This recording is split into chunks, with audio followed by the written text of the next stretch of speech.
So the fact that we need to always remember is that we all want happiness, do not want suffering. Нам нужно всем помнить тот факт, что все мы хотим счастья и не желаем страдать. And the main source of happiness is from within one's own mind and not from outside. И самый главный источник счастья, он находится в нас, в нашем уме, а не вовне. These are simple statements, but extremely important. Это очень простые высказывания, но тем не менее чрезвычайно важные. When we came into this world, when we came with nothing, but when we go out from this world, also we will go alone. Когда мы пришли в этот мир, мы пришли в этот мир с пустыми руками. Когда будем уходить в одиночку. Yes, we need good facilities, we need friends, relatives, and so forth. But at the end of the day, unless you have a correct mental perspective, you cannot have reliable happiness. Конечно, нам нужны все эти материальные возможности, а также родственники и друзья. Но в конечном итоге, если у нас нет покоя ума, если мы не способны работать со своим умом, то мы не можем рассчитывать на сколько-нибудь надежное счастье. And when your mental perspective is good, then even in difficult situations, you will be able to relatively maintain the calmness of your mind. Если у нас правильная ментальная перспектива, если у нас правильный взгляд на вещи, то даже в трудной ситуации мы сможем сохранить умиротворение, покой. Now, in order to get that mental calmness and mental tranquility, it is important to train the mind. Если мы хотим заручиться тем, что у нас есть внутреннее умиротворение и покой, очень важно тренировать свое сознание, свой ум. It is very clear to all of us that we don't know everything. Нам всем совершенно ясно, что всего мы не знаем. That's why we go to school. Именно поэтому мы идем на обучение в школу. Right? So, and therefore, in the case of the Buddhist practice and study also, it is really, really important. As His Holiness said, this study also, study is very, very important.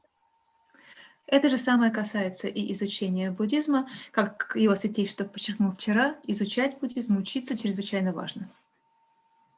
And the interesting thing with the mind is, if you train the mind, it can be trained, it can be improved to a limitless state. И что и интересное качество ума состоит в том, что если его тренировать, если его упражнять, то мы можем развивать его до бесконечности. And the mind becomes whatever you give it to the mind. И ум становится тем, что вы ему предоставляете, что вы ему даете.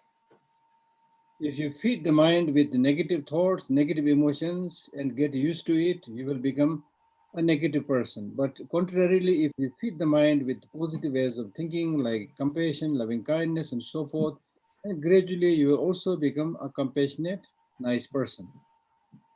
Если, например, вы кормите свой ум негативными мыслями, негативными чувствами, эмоциями, то в конечном итоге вы и сами станете негативным, дурным человеком. Если же наоборот, вы предоставляете своему уму положительную пищу, то есть кормите его положительными эмоциями, такими как сострадание, то вы станете сострадательным, хорошим человеком. Whether one wants to practice any particular religion or not, of course it is one's choice. But there is no choice about whether you should become a good person or bad person. Obviously, you should be a good person for your own happiness. Будете ли вы следовать той или иной религии, это дело вашего собственного выбора, однако нам не приходится выбирать, каким человеком нам нужно быть, хорошим или дурным. Безусловно, нам нужно быть хорошим человеком, потому что от этого зависит, будем мы счастливыми или нет.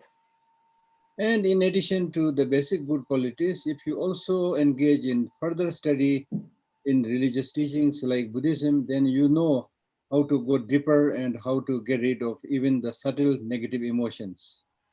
Если вы стали хорошим человеком, то можете добавить к этому, например, те знания, которые содержатся в буддизме, потому что буддизм позволит вам прорабатывать даже самые наитончайшие негативные эмоции.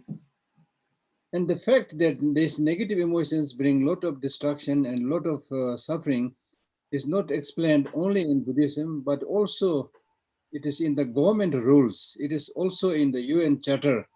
Don't kill, don't steal, don't exploit. These are like common sense things. И то, что негативные эмоции приносят нам всевозможные трудности и страдания, зафиксировано не только в буддизме. Ровно то же самое мы находим в законах различных государств, а также в Уставе Организации Объединенных Наций, где все это же самое и прописано. Не убивай, не воруй, не эксплуатируй других. So therefore, when we engage in Buddhist practice or Buddhist study also, the first thing that you need to know is I am doing this study for my own well-being and happiness and to benefit others. And for that, the main purpose is to get rid or at least lessen the influence of negative emotions. И поэтому, когда мы изучаем буддизм или начинаем претворять буддизм на практике, очень важно понимать, что мы делаем это прежде всего для того, чтобы извлечь из этого пользу для себя самого. А для того, чтобы извлечь пользу, для того, чтобы стать счастливым, необходимо избавляться от негативных эмоций. Знать, как это сделать.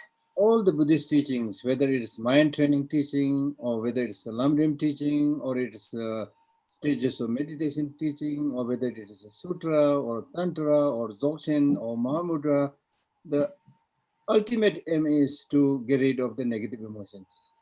Какие бы учения мы с вами не взяли для рассмотрения, будь то учение по тренировке ума или учение Ламрима, этапом пути к пробуждению, или же стадии медитации, тантру, сутру, махамудру, дзогчен, все эти учения предназначены именно для того, чтобы избавить нас от негативных эмоций. Now, in terms of getting rid of the negative emotions and cultivating the positive emotions, unless you yourself make effort, nobody can help you, nobody can do that work for you. Если говорить об избавлении от негативных эмоций, наоборот, воспитании положительных эмоций, то это та работа, которую вам необходимо проделать самостоятельно. Никто не проделает эту работу за вас. So it is not like construction of a building. If it is a construction of a building, then you can construct one floor. Then if you're very busy, then ask your friend, I'm very busy, I'm going somewhere, please help me construct the second floor and the third floor, and they can do it. But in terms of internal, construction of these positive emotions, you cannot say that I've been meditating on compassion for 1 year. Now I'm very busy. Can you please, follow up the rest of the meditation for cultivating compassion for me? You cannot do that. И мы не можем эту работу со своими негативными эмоциями поручить кому-то другому, как, например, когда мы хотим возвести здание, мы можем нанять на работу строителей, которые выполнят эту работу за нас, построят дом за нас. Если же говорить о нашей внутренней работе, то мы никак не можем сказать так, что да, я в течение долгого времени медитировал на сострадании, но сегодня я занят, и поэтому, пожалуй, кто-нибудь другой, я найму этого человека, доделает эту работу по медитации за меня. Just as for your body, for the health of your body, you cannot ask your friend, I'm very hungry, please eat for me. So similarly, you cannot ask someone to do that spiritual practice for your realization. Подобно тому, как мы не можем, если мы проголодались, попросить кого-то другого, своих друзей, например, покушать вместо нас. То же самое и здесь, если речь идет о духовных реализациях, никто вместо нас эту работу не проделает, их не достигнет. Not only ordinary people, but even Buddha, he can only show the path, but he cannot actually do the practice of cultivating these positive emotions within yourself. И это верно не только для обычных людей, но также это в равной мере распространяется и на Будду. Будды также не могут вместо нас проделать эту работу и добиться реализации. Therefore, the Buddha said, I have shown you the path to liberation. Liberation is up to you. Именно поэтому Будда и говорил, что я показал вам путь, ведущий к пробуждению, на достижение пробуждения в ваших руках. He also said, I'm your teacher, you have to act. Он не говорил, что я учитель, он говорил, что я ваш учитель, но действовать придется вам. He also said, the Buddhas do not wash the sins of sentient beings with water. The Buddhas cannot transfer their knowledge into the mind of their students. The Buddhas cannot remove the sufferings of the sentient beings with their hand. They can only show the path of the truth, path of suchness. Будда также говорил о том, что он не может смыть прегрешение живых существ с водой, он не может рукою своей взять и устранить страдания живых существ, он не может передать свои духовные свершения, свои реализации другим. Единственное, что он может указать путь, по которому должны следовать ученики. It is good that you are listening to the teaching, but it is really not enough just to listen to the teaching. But in your daily life, throughout the whole year, you need to do some practice, or we need to do some practice. Not just you, but me also. Yeah, we need to do some practice. И, конечно, недостаточно довольствоваться только прослушиванием учений. На протяжении всего года вы должны также претворять эти учения на практике. И вообще-то говоря, не вы должны претворять эти учения на практике, а мы должны это делать. Все мы, включая меня, должны практиковать. Now the question arises, how can I do the practice? Many people ask this question, Но тогда в этом случае встает вопрос, а как именно мы должны претворять учения на практике? Очень многие его задают. Now, when we talk about doing the practice, it is not just reciting some mantra or some puja, or observing some commitment, or arranging some statues in your room. This is almost like superficial practice, but that is not the main practice. Практика — это не только начитывание каких-то мантр, текстов или выполнение наших ежедневных обязательств, или установка статуй в своей комнате. Все это в некотором роде вещи поверхностные. Это не главная практика. The main practice is to see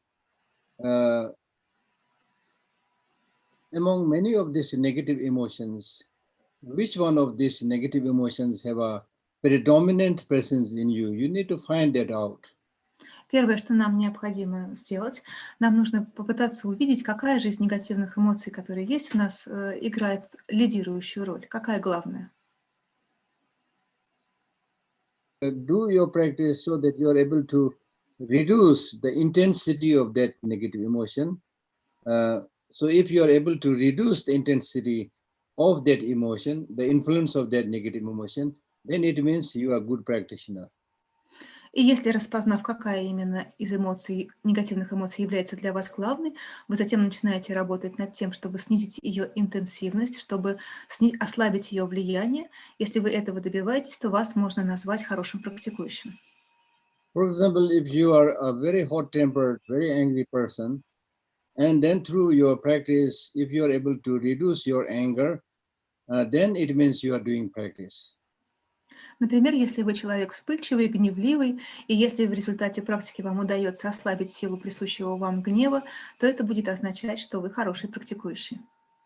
And it will then really make you happy, because it is our common experience that none of our individual and societal problems can be solved by any of these negative emotions. И это очень важно, потому что мы можем видеть, если мы поразмыслим, что ни одна из проблем, будь то частного характера или проблема на уровне общества, не может быть решена применением негативных эмоций. That's why His Holiness the Dalai-ламы is always saying, if there is a disagreement is possible all the time. There's nothing wrong with that. Even with one individual, there is a disagreement in terms of one's thinking. What you think good in the morning, afternoon you might think that's not so good. So there is a conflict of idea. So similarly, among people also, we always have this kind of disagreement and conflict. And when we have this conflict and disagreement, we should think about how to solve this through dialogue, through talking, through negotiation, not through using violence, not through using force, which is unfortunately practiced in today's world. Поэтому, как сказал нам Его Святейшество Далай-ламы, очень важно любые конфликты, которые возникают, решать посредством переговоров, посредством диалога, а не посредством применения насилия. Собственно говоря, мы можем посмотреть даже на самого себя. У нас внутри постоянно идут какие-то конфликты. То, что, скажем, мы думали утром, уже совсем не то, что мы думаем вечером. И подобно тому, как конфликты возникают в нашей голове, они возникают и вовне, и решать их нужно путем диалога. Especially unlike other animals, human beings have this wonderful human intelligence and also such a sophisticated, well-developed language. So through language, well-developed language means you can discuss the problems, you can explain the situations. And mentally also you can see the pros and cons. So through that way we can solve all of the problems through dialogue, through negotiation, and through talking. Человек очень сильно отличается от других животных, прежде всего своим мозгом, а также развитым языком. В отличие от животных мы можем говорить, и поэтому решать проблемы мы способны путем не применения насилия, но путем диалога, путем обсуждения. Whenever there is a problem, if you try to solve that problem with violence, with force, then that is not the human way. That is the way of the animal. Because, for example, if you see some of the wild animals, lion and tiger, they don't have that sophisticated language to talk and to negotiate, but they can easily jump and try to kill each other and harm each other. We are not like that. We are human beings. Если мы с вами пытаемся решать какие-то трудности, проблемы посредством применения силы, то мы уже поступаем не как люди, мы поступаем как животные. Вот посмотрите на диких животных, львов, тигров, например. У них нет развитого языка, какой есть у нас с вами. И когда между ними возникают какие-то конфликты, трения, то они не могут это обсуждать. Они просто набрасываются друг на друга и пытаются убить. So therefore it is absolutely wrong to think and using force is strength. And violence is a strength. If you sit down and think carefully, you will find the strongest human emotion is non-violent human emotion. The strongest emotion is compassionate human emotion. Because when you have these human emotions, you can always think and plan and solve the problem easily without getting agitated. Contrarily, if you use these human negative emotions like hatred and anger and violence and so forth, then even if you try to solve one problem, it will produce another problem, as we are seeing in the world today. So that is not the human way, that's not the solution. Поэтому решать какие бы то ни было проблемы с применением силы совершенно неправильно, и это не то, как должны поступать люди. И, собственно говоря, если мы будем пытаться решать проблемы таким образом, с помощью насилия, с помощью гнева, то мы не сможем их решить полностью, потому что мы будем решать одну проблему, но вслед за ней будет возникать другая. Путь решения проблем с помощью насилия – это не путь, которым должны следовать люди. Therefore, it is important to develop a larger perspective and not think just about oneself alone or one's country alone or one's family alone, but think about the well-being of all sentient beings. Then you can find the solution. Именно поэтому так необходимо расширять перспективу и думать не только о себе, не только о своей семье, не только о своей стране, но пытаться включать в круг своей заботы, своего рассмотрения всех живых существ. So therefore, it is very relevant that we study such ancient texts like this Bodhicitta the Commentary. So don't think that we are modernized and we don't need this traditional old text, because the meaning that is expounded in this text is not available easily today in today's world. So it's important to study these perennial philosophies. Поэтому то, что мы с вами сегодня изучаем такой древний текст, который называется «Толкование Бодхичитты», это очень актуально, это как нельзя кстати, потому не позволяйте себе думать о том, что мы люди современные, и зачем нам все эти пыльные тексты. Нет, то знание, которое содержится в текстах такого рода, это знание, которое практически недоступно людям современного мира. Therefore, before I forget, I want to urge you that after having listened to His Holiness teaching, you should now make it a point to start practicing one, because there are so many practices to do, which may not be so easy, but at least start practicing one. For example, if you want to improve your compassion, concentrate on that and try to be compassionate throughout your life in every day. Similarly, if you have a lot of anger, try to reduce it and do that practice for a longer time. And through that, if you're able to achieve success in that one practice, that will encourage you to do many other practices and you will be able to achieve much success. The problem is normally we don't do even one practice properly. So that's why I wanted to tell you. Извините, у кого-то включен микрофон, спасибо. Поэтому к чему я хочу вас призвать? Я хочу призвать вас, после того, как вы прослушаете учение Будды, выбрать для себя какую-то одну практику. Практик различных великое множество, но я вас призываю выбрать какую-то одну. Например, это может быть практика развития сострадания.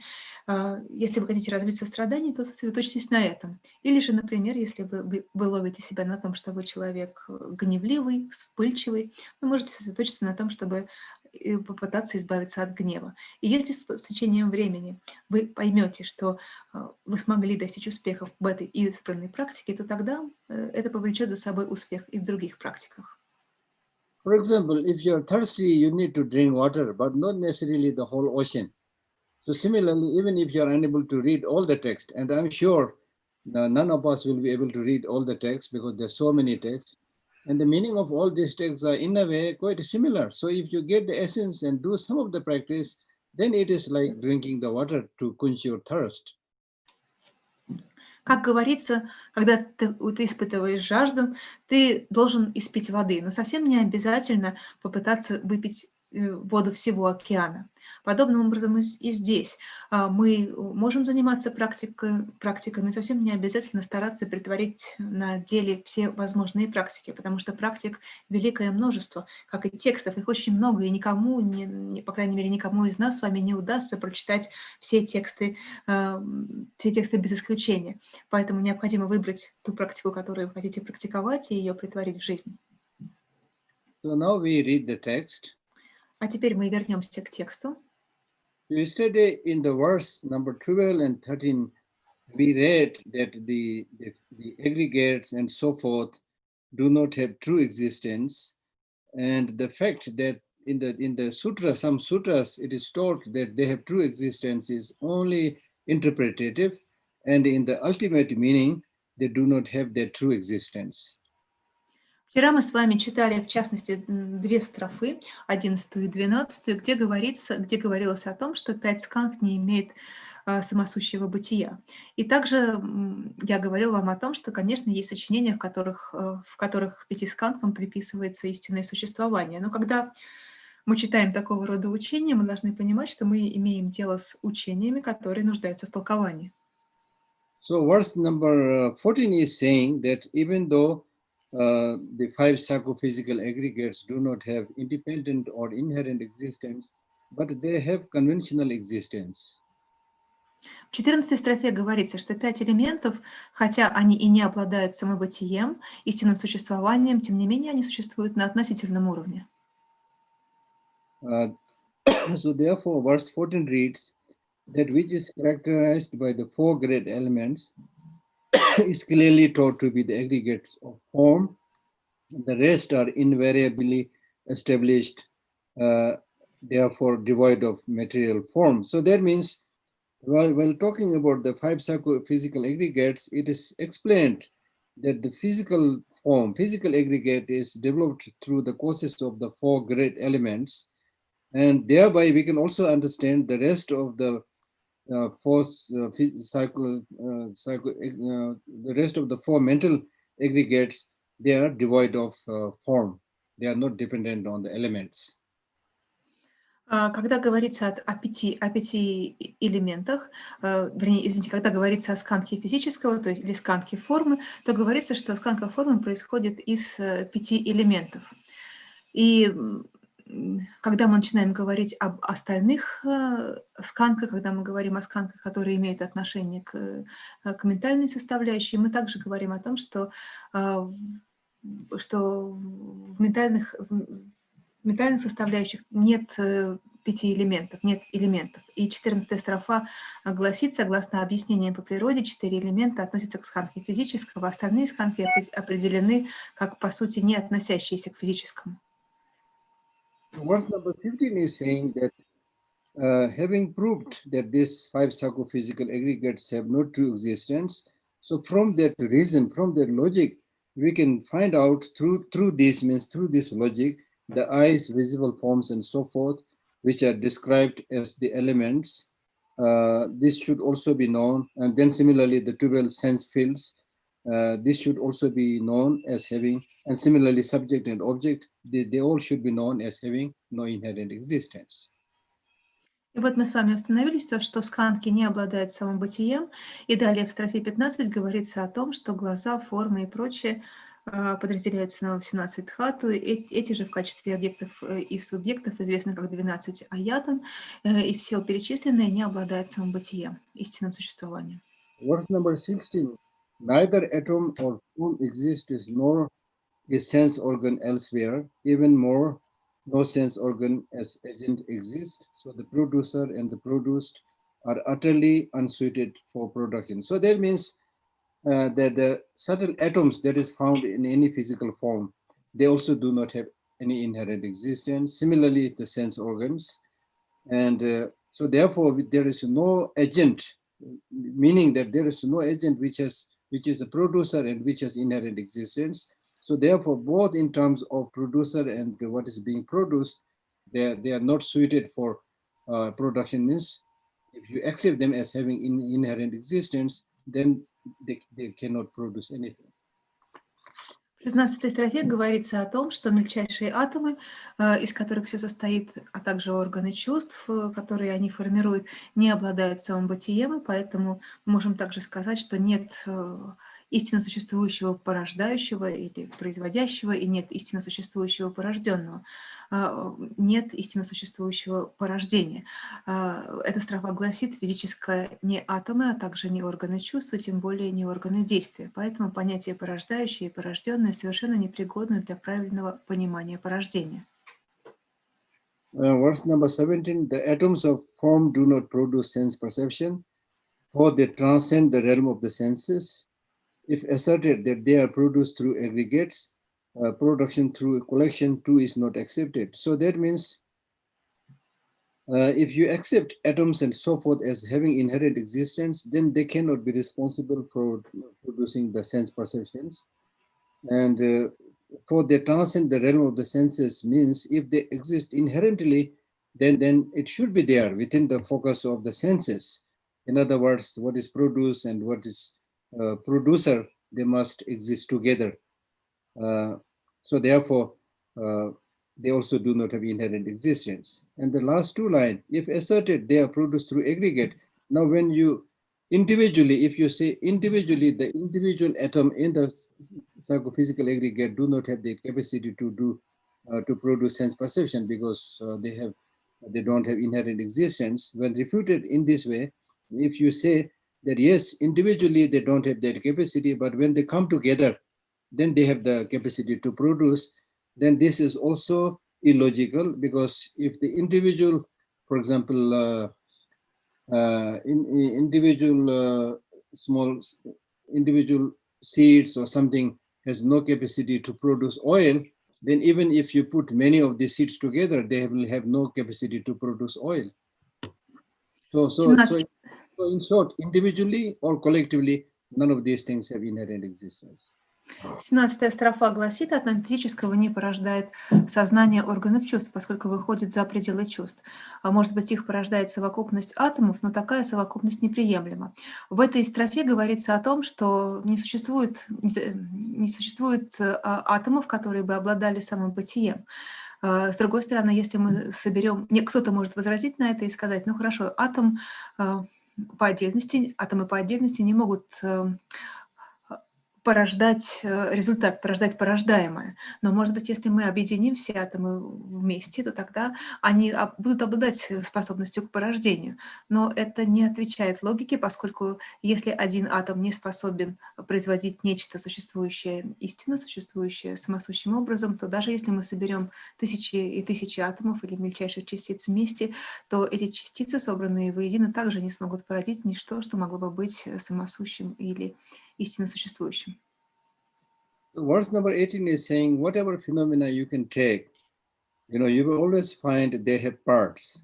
So what is being refuted is, the Vaibhashikas, they accept a partless particle, and also in terms of the continuity of the mind, they accept a partless continuity. So this is objected by saying that through division in terms of spatial dimensions, even the atom is seen as possessing parts, so they are not partless. Similarly, that which is analyzed in terms of parts, in the case of consciousness also, how can it logically be individual atom? If you logically or physically, if you analyze, you will always find a part. В следующей строфе, строфе номер 18, развенчивается представление школы Вайбхашка, которые говорят, что существует бесчастная частица, а также поток сознания, который невозможно разделить на составные части. И строфа гласит, когда анализируешь, разделяя на пространственные части, видишь, что и атом разделяется на них. Как может быть неделимым атомом то, что разделяется на части? So in the case of the mind-only school, they accept the mind having inherent existence. So this is refuted again in the next verse number 19 by saying, with respect to a single external object, divergent perceptions can arise. A form that is beautiful to someone, for someone else, it is something else. And then verse number 19 is saying that with respect to a single object, single external object, which means when your mind looks at a single external object, then I can see that object in a different way. I might say this is beautiful, and Julia might say this is very ugly, and another third person might say this is so-so. So with respect to a single external object, divergent perceptions can arise. So that's the meaning. So then the example is a form that is beautiful to someone. For example, for a lustful person, when he sees a woman or a man, then he sees that as beautiful.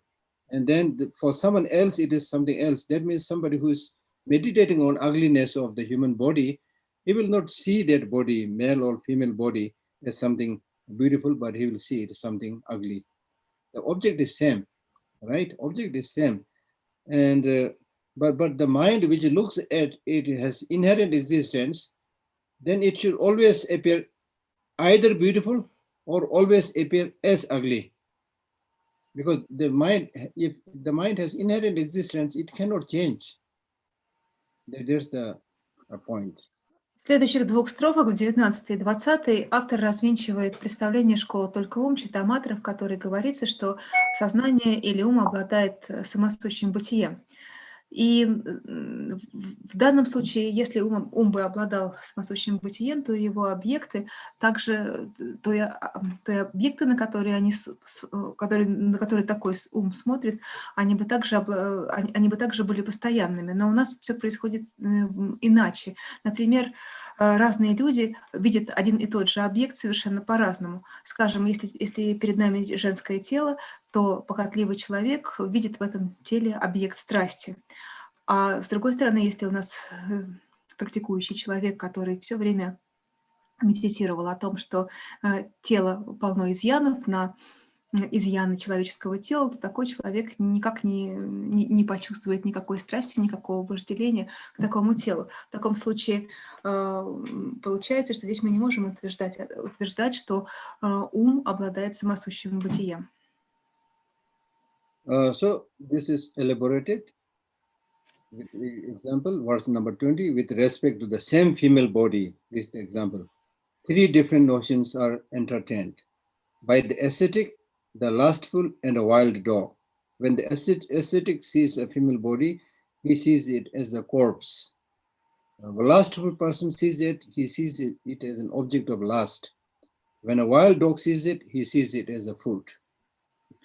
И вот точнее мы можем этот пример рассмотреть, читая 20-ю строфу, где говорится об одном и том же женском теле. Аскет, похотливый человек и дикая собака имеют три разных представления. Труп, объект страсти и пища.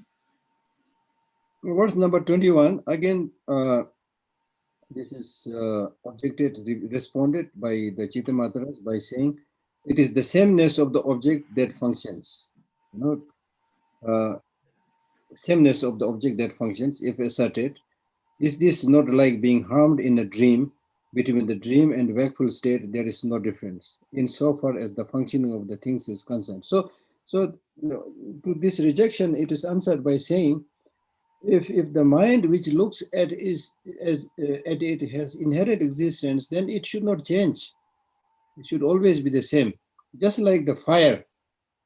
The fire has that nature of burning, so the fire will burn in the dream also, and also when you are awake. There's no difference whether you're awake or not awake, the fire will burn. It is the same. It will not change in that way. But because the mind has no inherent existence, therefore it can have different experiences, like the experience that you have in a dream and the experience that you have when you're awake are different. For example, in the dream, if you get a dream of harming somebody, then that is not actual harming, right? It does not complete all the needed characteristics. But if you harm somebody or kill somebody while you are awake, then that can be counted as committing the sin of killing. So there is a difference because of having no inherent existence. But if there is inherent existence, we cannot make such distinction. В следующей строфе Читаматра приводит свое возражение.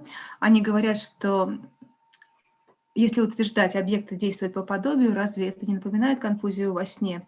В состояниях сна и бодрствования действие вещей отличается. Что касается объекта и субъекта в сознании, следует понимать, что в восприятии нет никакого внешнего объекта, отдельного от сознания.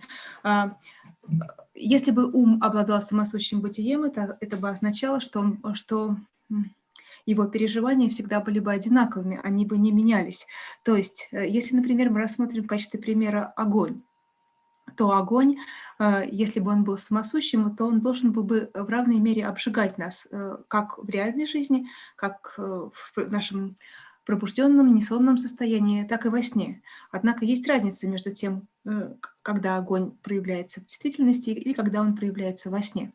Огонь, который мы видим во сне, не способен по-настоящему нас обжечь.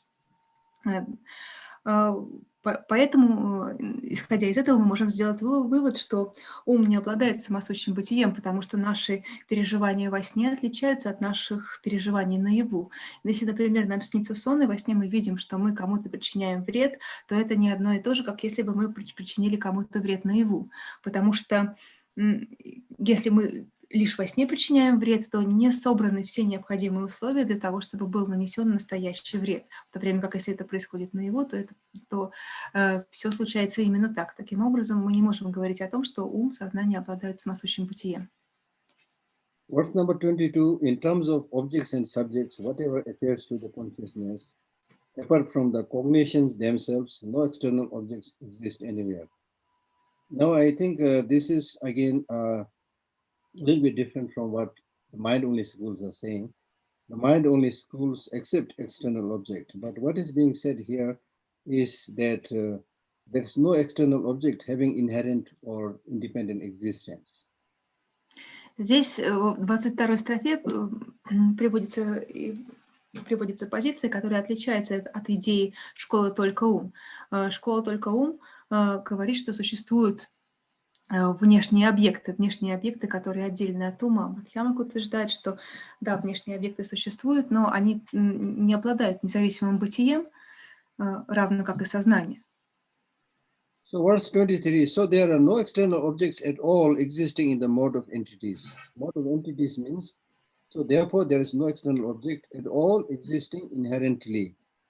Then why so the very perception of the individual consciousness arises as appearances of the forms. That means apart from what appears to the mind, there is nothing having inherent existence. So this is true to the physical aggregate and also to the rest of the aggregates. Далее в тексте говорится, поэтому внешнего объекта как независимой реальной вещи вовсе нет. Видимые формы – это всего лишь проекции восприятий индивидуального сознания. И здесь правильная точка зрения заключается в том, что нет никаких истинно существующих и самосущих сканг, как сканги формы, так и остальных сканг. Now, because to this, if you ask a question, then why things appear to us as having inherent existence? Then this is answered in verse 24 by saying this is because of delusion. Just as a person whose mind is deluded sees magical illusions and mirages and the cities of Gandharva states, so too forms and so on are perceived as having inherent existence. И тогда вопрос, если все вещи не обладают самосущим бытием, почему же тогда мы видим вещи таковыми? И ответ мы находим в строфе номер 24, который говорит нам о том, что это происходит из-за того, что нашему сознанию присуще омрачение. И в строфе говорится, что подобно тому, как люди из-за помрачения ума видят иллюзии, миражи, города Гандхарв и тому подобное, также воспринимается форма и прочее. Verse number 25, to overcome grasping at selfhood, the Buddha taught aggregates, elements, and so on. By abiding in the state of mind only, the beings of great fortune even renounce their teaching. So that means this verse number 25 is saying that the Madhyamikas not only not accept inherent existence of aggregate elements and so on, but even the philosophical view taught by the mind-only school, the abiding in the mind-only school, so that means the view of the mind-only school, that also will be renounced. The beings of great fortune means the Madhyamikas. The beings of great fortune even renounce that teaching, meaning that teaching of the mind-only school.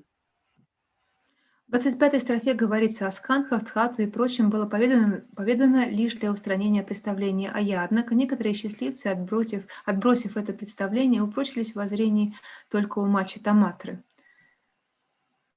So as I Sorry, I didn't finish yet. Здесь говорится, что представители школы Мадхьямака, они отрицают истинное самосущее бытие не только скандх, элементов и тому подобного, но также они отвергают и представление этой школы. Под этой школой понимается воззрение Читаматры. И под... Видимо, здесь probably we have some little bit different translations. Наверное, здесь немножечко разный перевод, потому что, согласно тому, что объясняет Геше Лхакдор, под счастливцами в данном случае понимаются люди, которые мадхьямаки, которые отбрасывают представление школы только ум. Verse number 26. Now, verse number 26 is explaining the fourth main outline, which is the equalness of having equalness of selflessness of phenomena, which is the starting point. So it is explaining this point. Далее у нас следует 4-й раздел этого текста, который говорит о бессамостности личности. Бессамостность личности вообще была объяснена вот до этого момента. So you said, Geshela, so selflessness of person was explained till 26? Or? Verse 26. Verse number 26 explains the selflessness of person. Selflessness of all phenomena, the equality of selflessness of all phenomena. В 26-й строфе объясняется равностность бессамостности личности и бессамостности явлений. То есть, другими словами, объясняется бессамостность всех явлений, а до этого, до 26-й строфы, объяснялась бессамостность личности. The Madhyamikas have to explain the equality of selflessness of all phenomena, because the mind-only school do not accept the equality of selflessness of all phenomena. You remember? Because they say that objects do not have inherent existence, but the mind has inherent existence. So not equal. Мадхьямаки говорят о том, что все явления обладают бессамостностью, и в этом смысле все явления равны. И в этом смысле воззрение Мадхьямаки отличается от воззрения Читаматры. Если вы припомните то, что мы объясняли выше, что Мадхьямаки говорят о бессамостности явлений, но однако уму они приписывают самосущий характер. So the mind-only school draw their support from the teaching of many sutras, where it is said, for those who propound consciousness only, mind only, okay, this manifold world is established as mind only. So that is more or less a quotation from different sutras, where they said the whole universe, the whole world is just mind only. So drawing from that quotation, the mind only school say, look, this is what the Buddha said. So we accept that the mind has inherent existence. И Мадхьямаки цитирует различные сутры для того, чтобы ответить Читаматринам, потому что их Читаматрины, их основная позиция заключается в том, что весь мир – это всего лишь ум. И они приводят множественные цитаты из разных письменных источников для того, чтобы показать, посмотрите, это действительно ум, есть лишь весь мир – это всего лишь ум, потому что это написано здесь и здесь. And then the next two lines of this verse is saying, what might be the nature of that consciousness? I shall now explain this very point, meaning that now I'm going to object this, assertion of the mind-only school, Because if you ask about the nature of the consciousness, you will find that it has no inherent existence. Okay. И автор далее задается вопросом, ну какова тогда природа этого ума, этого сознания? И говорит, сейчас мы это рассмотрим. И далее он проводит анализ, потому что для него важно выяснить, какова природа сознания, какова же она. Она состоит в том, что сознание, ум не обладают самосущим бытием. And then the question is, then why the Buddha said that everything is just of the mind? Verse number 21 says that all of this is but one's mind, that which was stated by the able one, which means the Buddha, the able one means the Buddha. The Buddha has stated that all of this is one's mind in the Das Bhumi Sutra, 10 grounds spiritual level sutra. So the Buddha taught this to alleviate the fear of the childish. That means childlike followers who are scared. Right in the beginning, if you teach emptiness, they will be scared, because for them emptiness means nothing. So they will be scared. So therefore, in order to alleviate that fear of the childish, the Buddha said things are just of the mind. But that is not a statement of the final truth. И в следующей 27-й строфе говорится, что учение Муни, что весь мир всего лишь ум, а такое учение мы находим в целом ряде сутр, предназначено для устранения страха детей. Что это значит? Это означает, что есть люди, для которых, если сразу преподать им учение о пустоте, это учение может их напугать, оно может вселить в них страх. И поэтому для таких людей было преподано учение о том, что весь мир всего лишь ум. Но, как говорится в тексте далее, оно не учит реальности. Verse number 28, the imputed, the dependent, and the consummate, they have only one nature of their own, emptiness. Their identities are constructed upon the mind. That means this is again, refuting the mind-only school's philosophy. The mind-only schools makes a distinction between the three realities: the imputed reality, the dependent reality, and the consummate, which is according to them emptiness. They say that the dependent and consummate have inherent existence, and the imputed has no inherent existence. So this is answered by saying that they all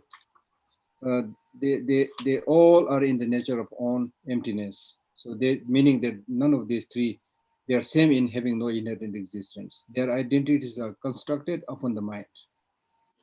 Следующая, 28-я строфа, также представляет собой развенчивание позиции школы только ум, которая постулирует существование трех видов природы или трех видов реальности. Они говорят, что есть воображаемая, зависимая и абсолютная реальность. Воображаемая и зависимая реальность с их точки зрения обладает... Воображаемая и зависимая реальность с их точки зрения не обладает самосущим бытием, а абсолютная с их точки зрения обладает самосущим бытием. Но здесь автор текста говорит нам о том, что все они без исключения имеют единую общую природу, и эта природа пустота. И в последней строчке сказано, что все они представления ума.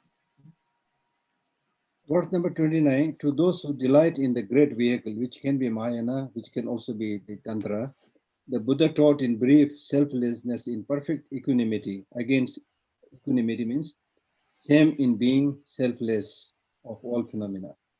And especially, and the mind is primordially unborn. Mind and mental factors, they are also like any other phenomena, do not have inherent existence. И в тексте далее сказано, в 29-й строфе, для тех, кто с воодушевлением следует великой колеснице, под великой или большой колесницей в тексте может пониматься как Махаяна, так и Тантраяна. Учение Будды сводится к бессамостности, равенству всех дхарм. В каком смысле все дхармы равны? Они равны в том смысле, что все они бессамостны, что все они не обладают самобытием, а также к изначальной нерожденности ума. Verse number 20 is saying that still the mind-only school, philosophers, they still try to stand on their, in their stand by saying that the non-dualistic wisdom mind that they are talking about has inherent existence, and that can be understood only through deep absorption in meditation, not just through talking. So that's what they are saying in verse number 30. the proponents of the yogic practices assert that a purified mind through systematic purification, through mastery of one's own mind, and through utter revolution of its state. Utter revolution of its state means completely changing the mental state from the grasping of the object and subject, and then gradually you reach that non-dualistic state. And that is the sphere of its own reflexive awareness, and that can be understood only by non-dual primordial wisdom mind, and we cannot explain it by words. That's what they are saying.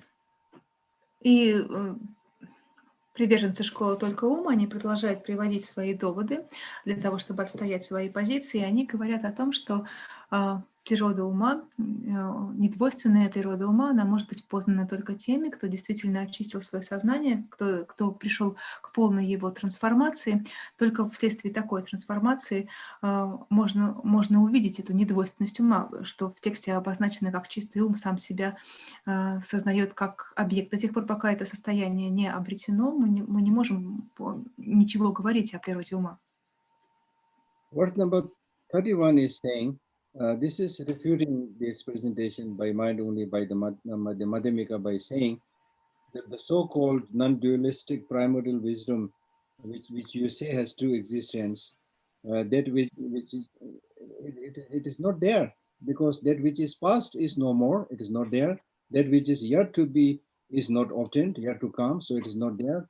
As it abides, its locus is utterly transformed. Meaning that in the present state also it is not there. So how can there be such awareness in the present? Because without referring to the past and the future, how can you talk about the present? И здесь мы находим опровержение этой позиции школы Мадхьямака, которая начинает рассматривать сознание, ум, и говорит нам о том, что, посмотрите, ведь прошлый ум, он не обладает существованием, а будущий ум, он еще не обретен. А если у нас нет прошлого ума и нет будущего ума, то как может нынешний ум переходить из одной области в другую? Verse number 32 is basically saying, whether you call it the foundational consciousness or the primordial wisdom that we are talking about, whatever it is not what it appears as. What appears to our sixth sense consciousness, such a foundational consciousness or primordial wisdom is not seen. Whatever it appears, it is not so. Consciousness is devoid of selfhood, yet consciousness no other basis. So no other basis means in the six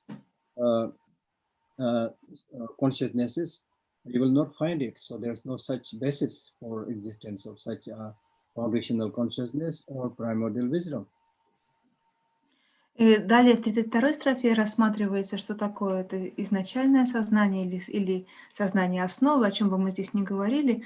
Мы не способны обнаружить это сознание основы или изначальное сознание ни в одном из 6 сознаний. Текст гласит, то, что действительно есть, не такое, каким является. То, что является в действительности не таково. Сознание в сущности своей бессамостно. Другой основы сознания не имеет.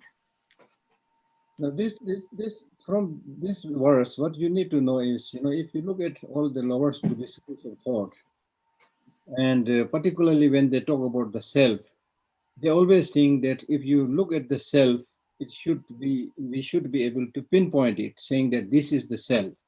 So from within the six psychophysical aggregate, they will point to either to the body or to the collection or to the mental consciousness, saying that this is the person.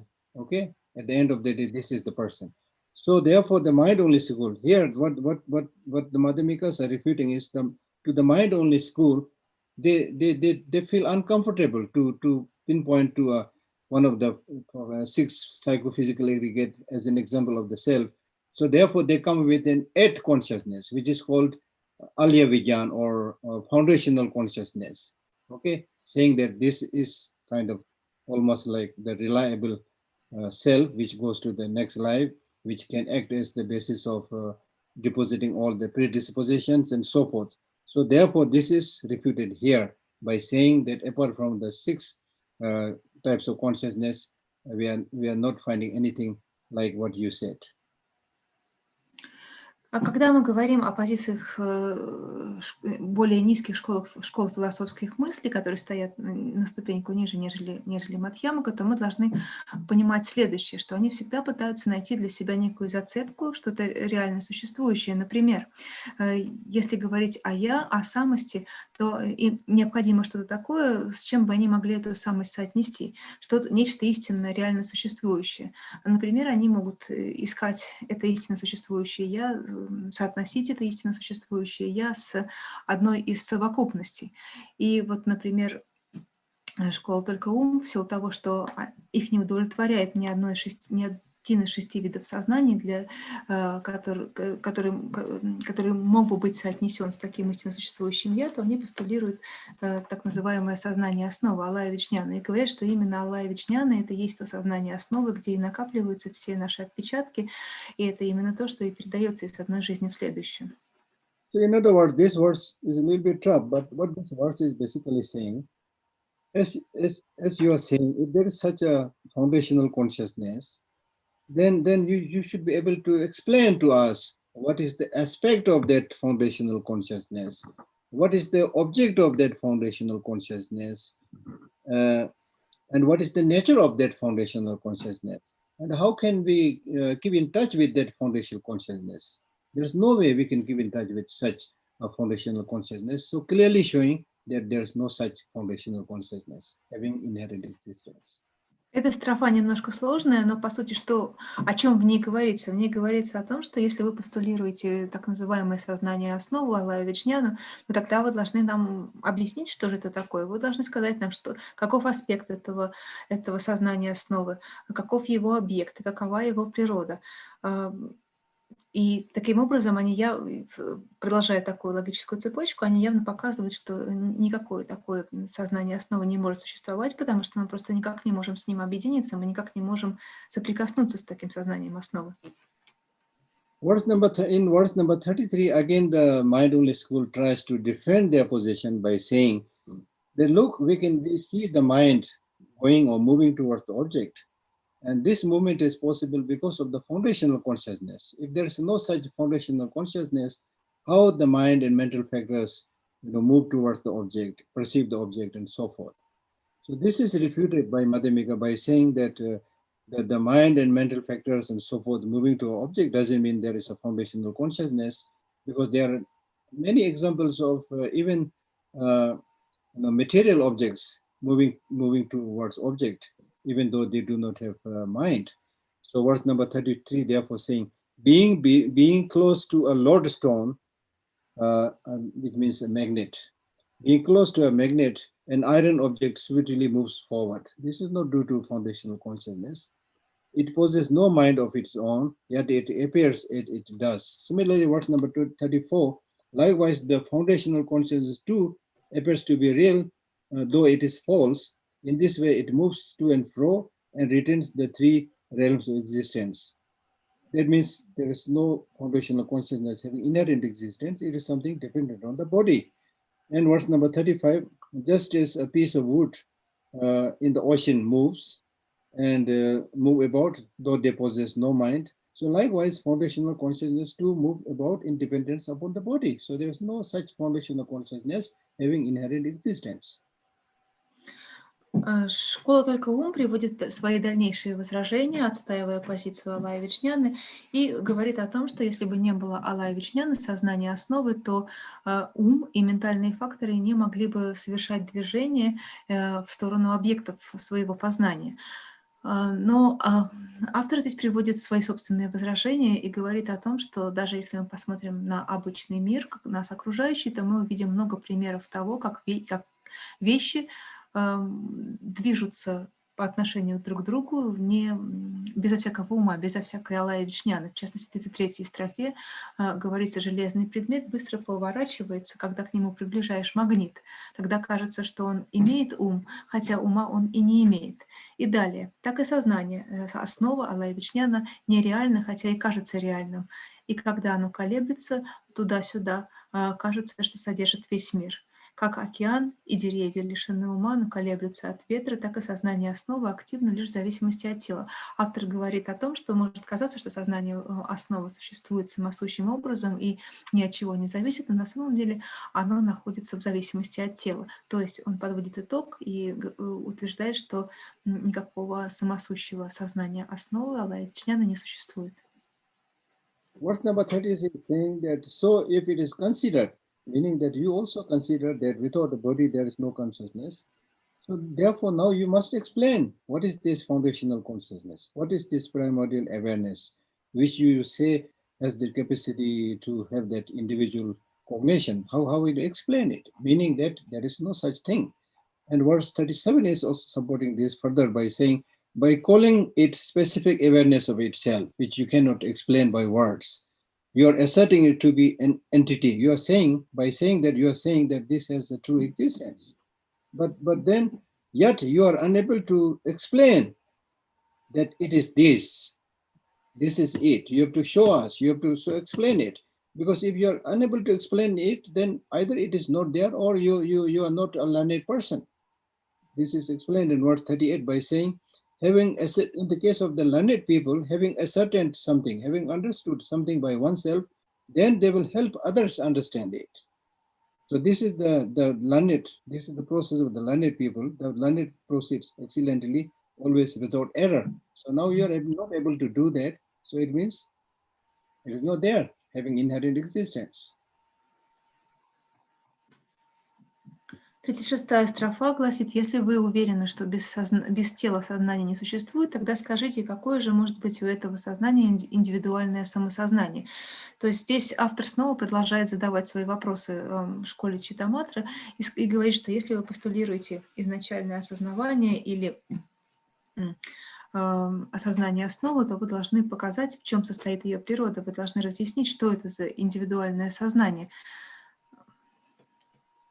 Говоря, что индивидуальное самосознание существует, подразумевает, что оно есть вещь, то есть что оно является самосущим образом существующим, но при этом же говорят, нельзя сказать «вот оно». Здесь автор нам, Здесь автор нам говорит о том, что если вы, обращаясь к Читаматриным, что если вы действительно утверждаете, что есть некое индивидуальное самосознание, которое обладает самосущим бытием, то вы должны иметь возможность ее показать, как бы его продемонстрировать нам. Если вы сможете это сделать, то тогда вы являетесь теми мудрыми людьми, которые способны объяснить другим и которые всегда действуют без логических ошибок, как об этом сказано в 38-й строфе. Чтобы убедиться самим, убедить других, мудрые всегда действуют без логических ошибок. То есть автор подводит к тому, что это самосущим образом существующее сознание основы или индивидуальное самосознание не обладает самобытием. Не существует так, как постулирует школа, только ум. So verse number 39 is basically saying, in short, there is no such non-dualistic primordial wisdom having inherent existence. The cognizer perceives the cognizable.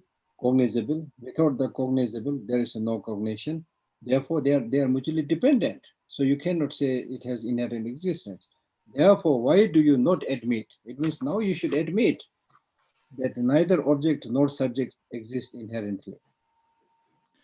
39-я строфа, в ней снова говорится о том, что нет никакого изначального недвойственного осознавания, которое бы обладало самобытием.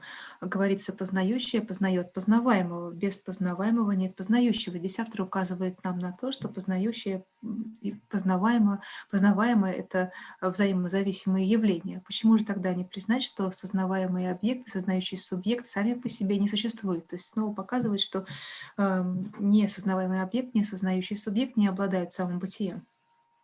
Verse number 40, etc. is quite easy. I don't have to explain much. The mind is but a mere name. Apart from its name, it exists as nothing. Even the mind-only school, they view consciousness as a mere name. So name too has no intrinsic nature. 40-я строфа довольно простая, ее не так сложно объяснить. Она гласит: ум лишь название, отдельно от названия он не существует. Сознание следует считать лишь названием. Название также не имеет самобытия. Verse number 41, either within or likewise without, or somewhere in between the two, the Buddhas have never found the mind. So the mind has the nature of an illusion, having no inherent existence. Следующая строфа: победители Будды не находят ума ни внутри, ни снаружи, ни между этими двумя положениями. Следовательно, ум иллюзорен по своей природе, то есть ум также не обладает самобытием. Verse 42, the distinctions of colors and shapes, or that of object and subject, of male, female, and the neutral, they are just designated. So therefore, the mind has no such fixed form of inherent existence. 42-я строфа: ум не имеет отличий по цвету, форме, он не делится на объект и субъект, мужской и женский, бесполый и иной. Yes. Verse number 43, in brief, the Buddhas have never seen, nor will they ever see such a mind having inherent existence. So how can they see it as intrinsic nature, that which is devoid of intrinsic nature? Одним словом, Будды не видят того, что невозможно увидеть. Они не могут видеть самобытие в том, что не имеет. Как они могут видеть самобытие в том, что не имеет самобытия? Verse 44 is explaining the object of negation. В 44-й строфе объясняется объект отрицания. Entity is a conceptualization. That means to say things exist in inherent existence is a conceptualization. And essence of conceptualization is emptiness. Where conceptualization occurs, how can there be emptiness? So that means to see things as having inherent existence is a misconception. And if so long as there is misconception, you cannot understand emptiness. Предмет есть умопостроение, отсутствие умопостроения и пустота. Там, где возникает представление, какая может быть пустота. То есть, когда мы видим то, что вещи обладают самосущим бытием, это искаженное восприятие, это искаженная концепция. И до тех пор, пока у нас сохраняется такое представление, такая концепция, как мы можем говорить о пустоте? Мы не можем воспринимать пустоту. Verse 45, the mind in terms of the perceived and the perceiver, these the Tathagata have never seen, again, in the form of having inherent existence. Where there is the perceived and perceiver having inherent existence, for example, if you see the perceived and perceiver as having inherent existence, there is no enlightenment, meaning that then it is not possible to cultivate this ultimate bodhicitta and also to actualize the Buddha bodies. Тадхагата не считает ум сознающим или сознаваемым. Там, где есть сознающее и сознаваемое, нет пробуждения. Другими словами, если мы приписываем самосущие характеристики сознающему и сознаваемому, мы в таком случае не можем достичь пробуждения. Пробуждение для нас невозможно. Также невозможно развитие абсолютной бодхичитты и невозможно достижение двух тел Будды. Verse 46 is explaining the lines that one's mind is primarily unborn.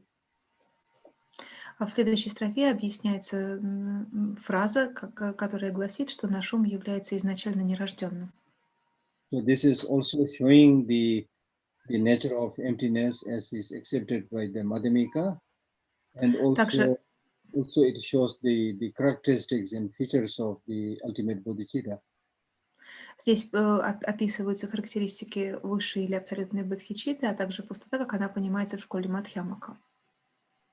So the feature or characteristics of that ultimate bodhicitta is devoid of characteristics and origination, devoid of substantive reality and transcending speech, space, awakening mind, enlightenment possess the characteristics of non-duality. That means when your wisdom mind is totally focused on that emptiness, then it is just focused on emptiness. There is no other appearance to the mind. So there's the meaning of non-dual. Transcending speech means when we talk about emptiness, it is not something we can completely explain through verbal exchanges. В 46-й строфе перечисляются характеристики, которые присущи абсолютной или высшей бодхичитты. Говорится, что высшая бодхичитта не имеет характеристик и возникновения, не существует сама по себе, она за пределами пути речи, и ей свойственна недвойственность. То есть здесь вот основные характеристики. Высшая или абсолютная бодхичитта недвойственна, и она находится за пределами речи. В каком смысле она находится за пределами речи? Мы не можем подобрать необходимых слов для того, чтобы ее описать. То есть она находится за пределами возможностей нашего языка, ее отразить, ее выразить. Verse 47 is saying, by what kind of person and how this emptiness is understood. В строфе 47 говорится о том, какие именно люди и каким образом способны постичь эту абсолютную бодхичитту. Those abiding in the heart of enlightenment, such as the Buddhas, the great beings, and all the great compassionate ones, always understand emptiness to be like space. So that the people are like the Buddhas, the Bodhisattvas, and those possessing compassion. And how it is understood? It is understood like how you understand the space. Здесь говорится, что те люди, которые действительно способны постичь пустоту, это кто? Это все великодушные Будды, пребывающие в сердце пробуждения, и сострадательные бодхисаттвы. И как именно они ее постигают? Они постигают, что пустота подобна пространству. Understanding of emptiness is explained to be like understanding of space. For example, if I ask you, how did you understand the space? Then we say, when you say I have understood the space, it means the mere absence of obstruction, nothing else. So similarly, when we say I understood emptiness, it is the mere absence of object of negation. Почему приравнивается здесь понимание пустоты к пониманию пространства? Если я вас спрошу, как именно вы понимаете пространство, что такое пространство, то вы мне ответите, что пространство – это отсутствие препятствий. Да, отсутствие препятствий, отсутствие препятствующего. А если мы перенесем эту аналогию на пустоту, то мы сможем сказать, что пустота – это отсутствие объекта отрицания. И еще добавлю, я пропустила к предыдущей строфе, что когда речь шла о недвойственности, что когда постигается пустота, в уме существа, которые постигают пустоту, нет ничего другого, никаких других объектов, кроме самой пустоты. Verse number 48 is saying that therefore you should meditate on emptiness by refuting the grasping of inherent existence. Поэтому в 48-й строфе далее говорится, что как мы постигаем пустоту, отбрасывая самосущее бытие. Therefore, constantly meditate on this emptiness. Therefore, constantly meditate on this emptiness means meditate on this emptiness without grasping. And this emptiness, which we are talking about, possesses 5 features, the basis of all phenomena, number 1. Number 2, it's tranquil, means right from the beginning, it never had independent existence, so it has always been tranquil. And the third, it is really like illusion-like, because if you try to analyze it, you will never find it. It is like, therefore it is like illusion. And then the fourth, it's a groundless, because it do not have inherent existence. And fifth, destroyer of cycle existence. By meditating on it, you can put an end to the samsara. В следующей строфе приводятся характеристики пустоты. Говорится о том, что пустота представляет собой основу всех явлений. Далее следующая характеристика: пустота называется спокойной. Она называется спокойной, потому что в ней нет места ни малейшему цеплянию. Она подобна иллюзии, в том смысле, что когда начинаешь ее анализировать, она ускользает. Она называется лишенной основы, и она называется разрушающей обусловленное существование, потому что, постигая пустоту, ты избавляешься от обусловленного бытия. By seeing the object as having inherent existence, if you meditate on emptiness, then that is not the proper meditation. This is what is explained in verse 49. As non-origination and as emptiness or as no self, grasping at emptiness as such, it's improper. If you develop grasping to this, it is wrong. Because if you do such a meditation, he who meditates on a lesser truth, means if you see them as having inherent existence, then that is not the ultimate thought by the Buddha. That is not true meditation. В 49-й строфе говорится о том, как не следует медитировать о пустоте. Не следует медитировать о пустоте таким образом, чтобы у нас оставалось цепляние. Такого рода медитация о пустоте, она не будет соответствовать замыслу Будды. И в строфе сказано, пустота есть то, что называется невозникновением, шуньятой и отсутствием самости. То, что осваивают низшие личности, хинаянисты, бодхисаттвам нет нужды осваивать. Verse number 50 is talking about the proper process of meditation. The notions of virtue and non-virtue, characterized by being momentary, are disintegrated. That means to such a wisdom mind, totally focused on emptiness, there is no conception of what is good, what is bad. All these characteristics and features do not arise. The Buddha has spoken of that kind of emptiness. Other than this, no emptiness is held. Meaning, other than this process of understanding, if you simply, stop your mind at thinking, and then if you say that this is meditation on emptiness, then that is wrong. В 50-й строфе рассказывается о том, как следует медитировать о пустоте. И говорится, что Будда провозглашает пустоту, имеющую свойство пресекать поток представлений о благом и неблагом, тогда как другие не признают их пустоты. То есть, когда мы медитируем о пустоте, очень важно, чтобы мы выходили за пределы представлений, в частности, представлений о благом и неблагом, деления на благое и благое. Если у нас остаются вот такие представления, то наш способ медитации о пустоте не является правильным. Verse number 51 is an extension of what we already discussed. The abiding of a mind which has no object having inherent existence, that is defined as the characteristics of space. So they accept that meditation on emptiness is in fact a meditation on space. Безобъектное состояние ума, и это 51-я строфа, она является предложением того, о чем мы говорили, когда говорили о подобии пространства. Безобъектное состояние ума имеет характеристику пустого пространства, поэтому полагаю, что созерцание пустоты подобно созерцанию пространства. Verse 52, with the lion's roar of emptiness. With the lion's roar of emptiness means the Buddha's speech is compared to a lion's roar. When the Buddha gives this speech or teaching on emptiness, all pronouncements are frightened. That means all those other proponents who either talk about extremism or nihilism, they get frightened. So wherever such speakers like the teaching of the Buddha recite, then gradually people will understand emptiness. Their emptiness lies in wait. Рычание льва пустоты, учение Будды, оно сравнивается произнесение учения Будды, оно сравнивается с рычанием льва. Пугает всех теоретиков. Что это значит? Это означает, что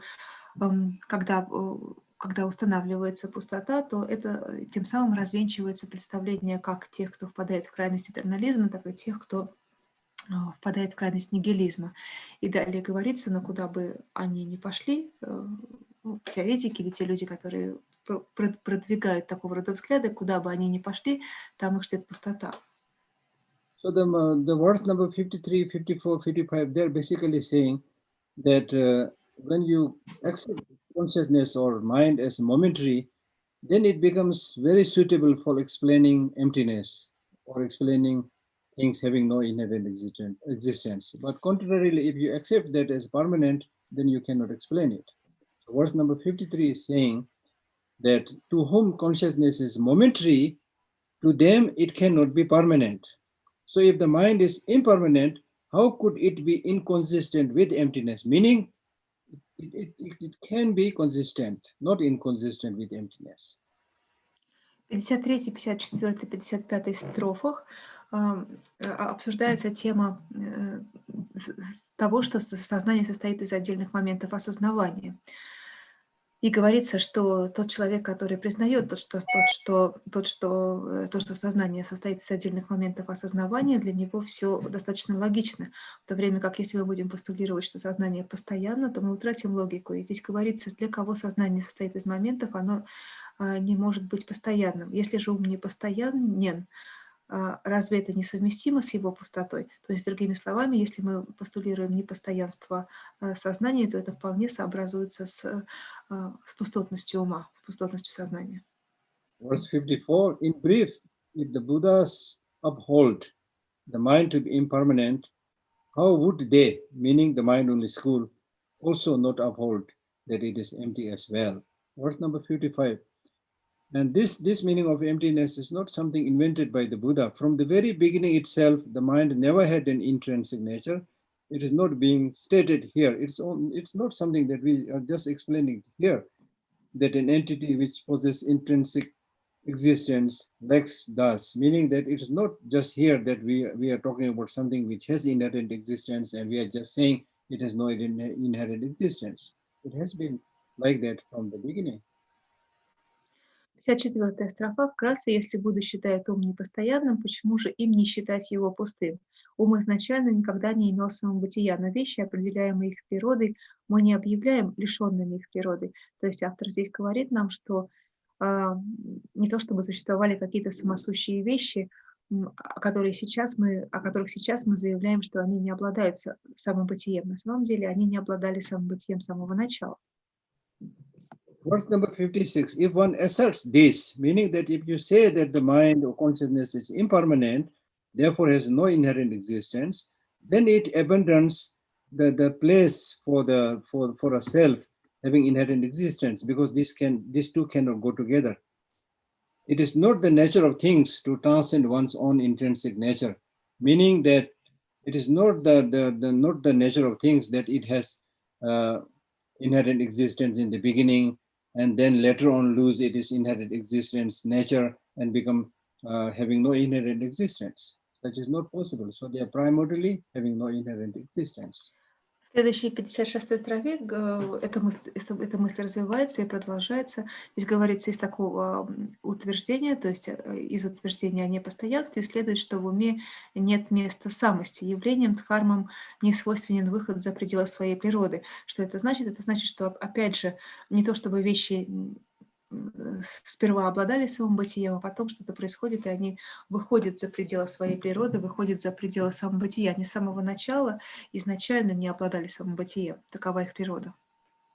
Verse number 57 is giving the example. Just as sweetness is the nature of molasses or sugar, and heat is the nature of fire, so similarly, the nature of all phenomena is emptiness. И далее мысль развивается, как природа патоки сладость, а огня жар, так природа всех явлений мы считаем пустоту. То есть подобно тому, как природа патоки это сладость, также и природа всех без исключения явлений это пустота. Verse number 58 is saying that if you properly understand meaning of emptiness, you will be able to avoid the two extremes. When one speaks of emptiness as the nature of phenomena, one in no sense propound nihilism.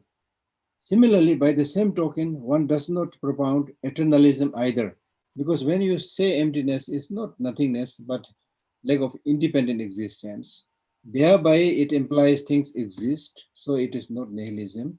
When you say things do not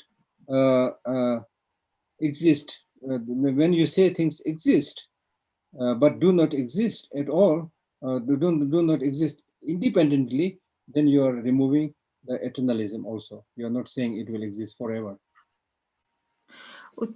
Утверждение о пустоте позволяет избавиться от двух крайностей. От крайности нигилизма с одной стороны и крайности этернализма с другой. Потому что когда мы говорим, что вещи существуют независимо, это все-таки подразумевает, что они существуют. И вот утверждение, что они все же существуют, избавляет нас от крайности нигилизма. когда мы говорим, что вещи существуют, но они существуют независимо, то мы тем самым уходим также от крайности этернализма, потому что мы не приписываем им вечное существование. И строфа гласит: утверждение о пустоте природы всех явлений вовсе не говорит о нигилизме, а также не говорит и об этернализме. Then from verse 59 onwards, it explains about the internal dependent origination. И далее, с 59-й строфы и далее, объясняется внутреннее взаимозависимое происхождение. Verse 59, starting with ignorance and ending with aging, all processes that arise from the 12 links of dependent origination, we accept them to be like a dream and an illusion. Verse number 60, this wheel of cycle of existence with 12 links rolls along the road of cycle existence. Outside this, there cannot be sentient being experiencing the fruits of their deeds. So as an ordinary being, we are entrapped within this cycle of existence. 59-я строфа, 12 звеньев зависимого происхождения, начинающихся неведением и кончающихся старением и смертью, мы считаем подобными сновидению и иллюзии. Это колесо с 12 спицами катится по пути обусловленного существования. Нельзя представить, чтобы вне его были какие-то существа, испытывающие плоды своих деяний. То есть все живые существа, они оказываются внутри этого колеса, они прикованы к этому колесу взаимозависимого возникновения, и они испытывают плоды своих деяний. So even though things do not have inherent existence, by depending on causes and conditions, things arise. So verse 61 is saying, just as in dependence upon a mirror, a full image of one's face appears, the face did not move onto the mirror, yet without it there is no image of the face. Verse number 62, likewise, aggregates, they conjoin or take conception in a new existence, yet the wise always understand that no one is born in another existence, nor does someone transfer to such existence. In brief, from empty phenomena arise. Agent, karma, fruits, and their enjoyer, the conqueror taught this to be only conventional. 61-я строфа, в зависимости от зеркала становится виден овал лица, но лицо не входит в зеркало, но отражение без него не существует. То есть здесь говорится о том, что хотя вещи не обладают независимым существованием, несмотря на это, с опорой на другие факторы, они способны проявляться, подобно тому, как в зеркале видится овал лица. И далее, так и сканки рекомбинируются в новом существовании, но мудрые всегда уверены, что нет того, кто рождается в нем или переносится в него. Одним словом, пустые явления происходят от пустых явлений. Победитель указывает, что деятель, деяние и плод, испытывающий его, лишь условны. Okay, question answers. Теперь мы с вами переходим к сессии вопросов и ответов. We have so many questions. У нас так много вопросов. Yeah, I will answer quickly. Я быстро... Некоторые вопросы достаточно длинные. Начнем сначала. В садханах, переведенный на русский язык, предложение «тон пани дуджур» переводится «все превращается в пустоту». У меня следующий вопрос. Правильнее ли читать «объект обозначения превращается в пустоту» или «основа превращается в пустоту», так как нет объекта без пустоты и нет пустоты без объекта? Правильно ли я думаю, что предложение «тон пани дуджур» мы и имеем в виду пустоту объекта? А в привнесении Дхармакаи на путь тренируемся в развитии субъективной пустоты. It's a long question. Let me try to translate it.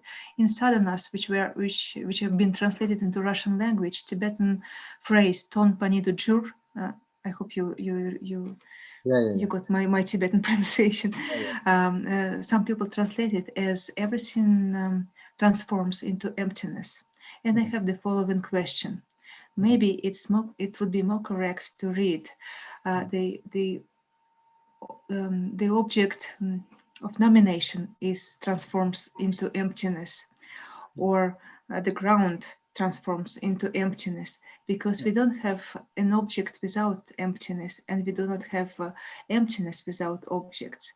And also, do I understand it correct when I think that in this sentence, ton pani dujur, we're talking about the emptiness of object. And when we are practicing using Dharmakaya on the path, we are training in developing subjective emptiness. This is it. Is many level questions. Normally when we say Om So Bhavashud, Sarva Dharma So Bhavashud, we use two words. Om represents the person. The person also transforms, changes into emptiness. Sarva Dharma So Bhavashud means the nature of all phenomena is also emptiness. So that includes also the mind. Everything is transformed into emptiness, meaning that if you take any example of any conceivable phenomena, whether it's object or the subject of mind, there's nothing that has inherent, independent or true existence.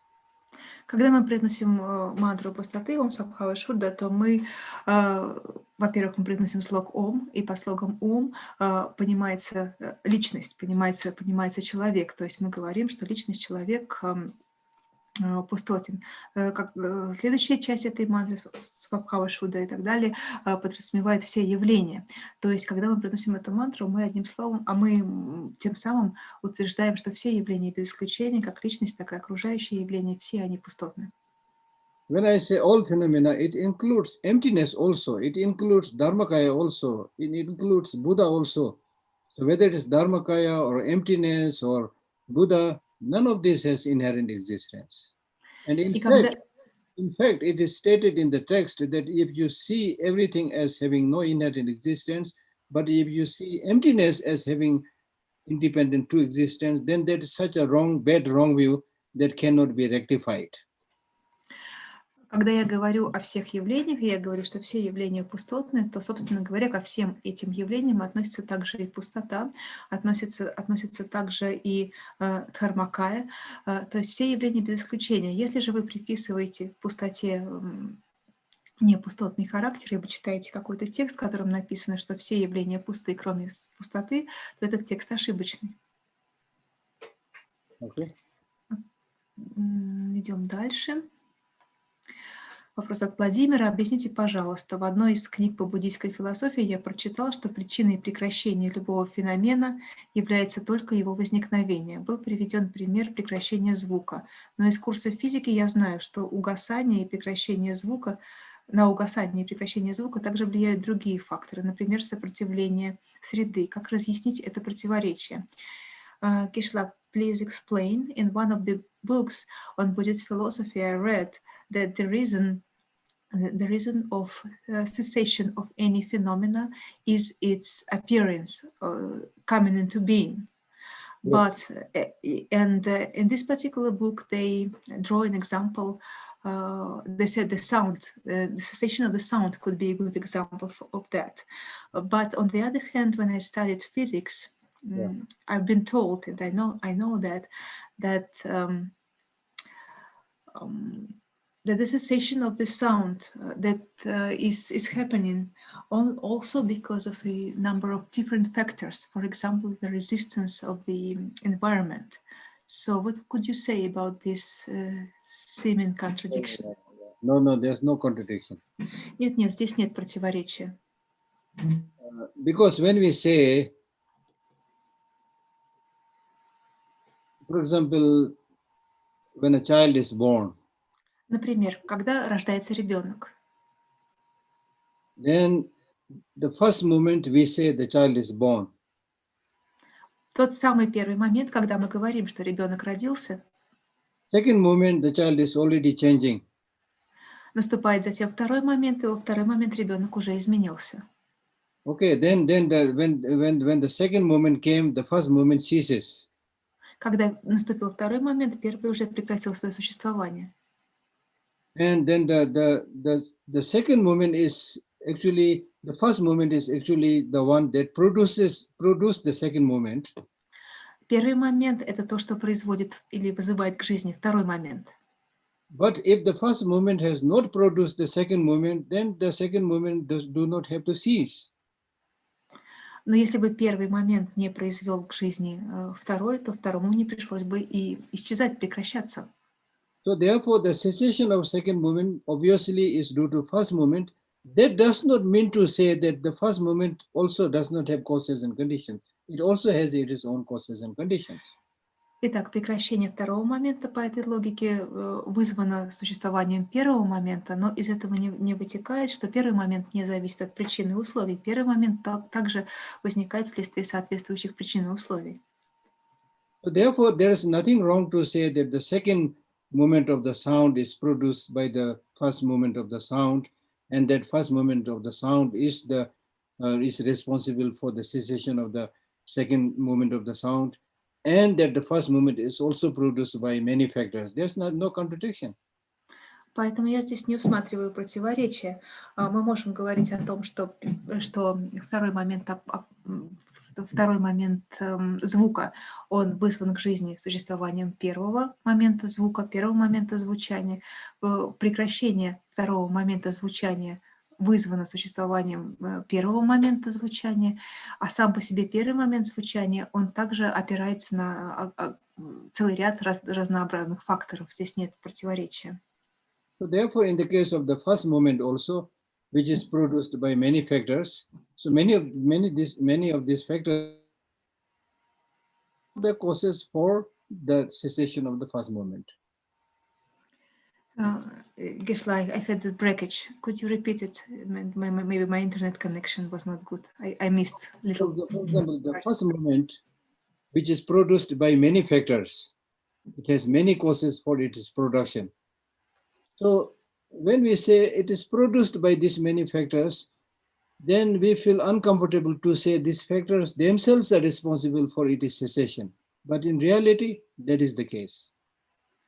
А первый момент звука, первый момент звучания, он вызван целым рядом разнообразных факторов. Нам сложно сказать, что второй момент осознавания тоже также имеет отношение к этим факторам, но это именно так. So this means the causes, they produce the fruit in such a way, the fruit can be destroyed. Fruit can disintegrate.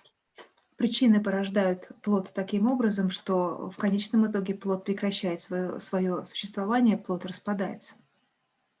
So this point is important because ordinarily, when we like to be youthful and young, but we don't like old age. Okay. Это очень важно. If you don't like old age, you should not like the youth also, because that youth is the causes for the old age. Это очень важно понять, потому что, например, нам с вами очень нравится молодость, молодое тело, молодой облик, но нам не по душе старость, старый облик человека. Но если нам так нравится молодой облик, молодой внешний вид, то мы должны точно так же относиться и к внешнему виду пожилого человека, потому что пожилой человек – это то, что производится молодым человеком. То есть это причина для... This is very beautifully explained in Aryadeva's 400 verses. И это очень красиво объяснено в 400 строфах Арьядевы. Okay. Here we go to the next one. Yes. Пожалуйста, дайте объяснение. Я читала, что в качестве предмета однонаправленной медитации можно выбрать свой ум. В учении ум описывается следующими качествами. Это нечто нематериальное, обладающее природой познания. Как поймать этот предмет медитации? Как понять, что медитируешь на свой ум? И хороша ли вообще такая практика для не очень развитых в медитации людей? Geshe, I read that one can use as an object of one-pointed concentration his or her own mind. And this mind is being described the following way. This is something non-material, which has the nature of knowing. How to seize, so to say, this object of meditation, how to really understand that you are meditating on your own mind. And is such meditation at all good for people who are not so developed in meditation? Yes, your object of meditation can be anything, but normally we find it easier if the object is concrete, like a Buddha's image, because normally we are very used with something that we can see and things like that. But you can, of course, meditate on emptiness. Emptiness is also non-physical. So meditation on mind is also similar, like meditation on emptiness or meditation on space. We can meditate on space, we can meditate on emptiness, as we already read. although they are non-physical. So similarly, you can meditate on the mind. Да, конечно, вы можете выбрать в качестве объекта медитации свой ум, но на начальных этапах обычно рекомендуют выбрать для объекта медитации что-нибудь более такое ощутимое, более привычное для нас, ну, в частности, например, образ Будды. Для нас будет проще сохранять в медитации, в сосредоточении такой объект. Но можно также, конечно, выбрать в качестве медитации какие-то нематериальные вещи. Например, можно медитировать, как вы предлагаете, осознание, или можно взять в качестве объекта медитации, как мы говорили, пустоту или пространство. Да, такие нематериальные объекты также могут быть объектом сосредоточения. Meditation on mind is important because normally, number one, we don't meditate. And number two, even if we, meditate, we normally meditate on external objects. And ordinarily speaking, our mind is always chasing object. Okay? Cinema or television or mobile phone or person or flower or food. Your mind is always chasing the external object. Выбирать в качестве объекта медитации ум, конечно, очень полезно, потому что первое, во-первых, мы в принципе обычно не медитируем, а если мы и медитируем, то этим объектом редко бывает ум. А что такое наш ум? Наш ум всегда находится в погоне, он всегда преследует какие-то объекты. Например, вот мы можем прийти в кино, и мы пытаемся смотреть какие-то фильмы, что-то еще, то наш ум всегда устремляется в погоню за объектами. Now you should meditate on the mind, which is the one that chases the object. Now look at the chaser. What is this mind doing? What is this mind up to? So when you watch your mind, then you will be in a way shocked to find how many strange different things are coming in your mind. So therefore, when you watch your mind, then you need to make sure that if the mind is going towards a negative object, or mind is about to develop anger and jealousy, then you need to know, oh, my mind is about to become angry, and stop it. If your mind is becoming more compassionate, oh, this is wonderful, continue with that. So that is the process. И вот наш ум все время преследует какие-то объекты. А сейчас в этой медитации, объектом которой является ум, вам предлагается посмотреть, кто же такой этот преследователь, кто тот, кто преследует эти объекты, гонится за объектами. И когда мы начинаем обращать вот такое пристальное внимание на свое сознание, на свой ум, мы можем увидеть, каким объектом прежде всего устремляется наш ум. Если мы видим, что он устремляется в сторону негативных мыслей, негативных объектов, то мы должны получить возможность его остановить и направить свой ум в другое русло, в позитивное русло. Mind is very funny. If you ask the mind not to do something, it will do. If you ask the mind to do something, it will not do. Ум вообще устроен очень интересно. Довольно забавная эта штука, ум. Когда ты говоришь уму, ты должен делать это, он этого делать не будет. Когда ты ему говоришь, ты этого делать не должен, он наоборот будет это делать. Now you must be a little bit tired because you've been listening to the teaching almost the whole day. So I'll tell you a story. Наверное, вы сейчас уже немного подустали, потому что вы целый день слушаете учения, и я вам хочу рассказать историю. There is a story of one ancient story of an Indian scholar who wanted to do meditation, but he wanted to learn it from a famous Tibetan meditator. Это одна история об одном наставнике, об одном человеке, который хотел научиться медитации, и он хотел научиться медитации у одного известного созерцателя, тибетского созерцателя. So he searched and found the Tibetan teacher and requested him to teach how to do meditation. И вот он разыскал этого наставника тибетского и попросил его преподать ему медитацию, как медитировать. The Tibetan teacher said, it's very easy. Тибетский учитель ответил, это проще простого. There's nothing to meditate. Вообще нет ничего, на что следовало бы медитировать. You have to do only one thing. Нужно сделать только одно. Don't think about monkey. Не думай об обезьяне. Go, I have nothing to teach, go. Все, иди, мне больше тебя нечему учить, ступай.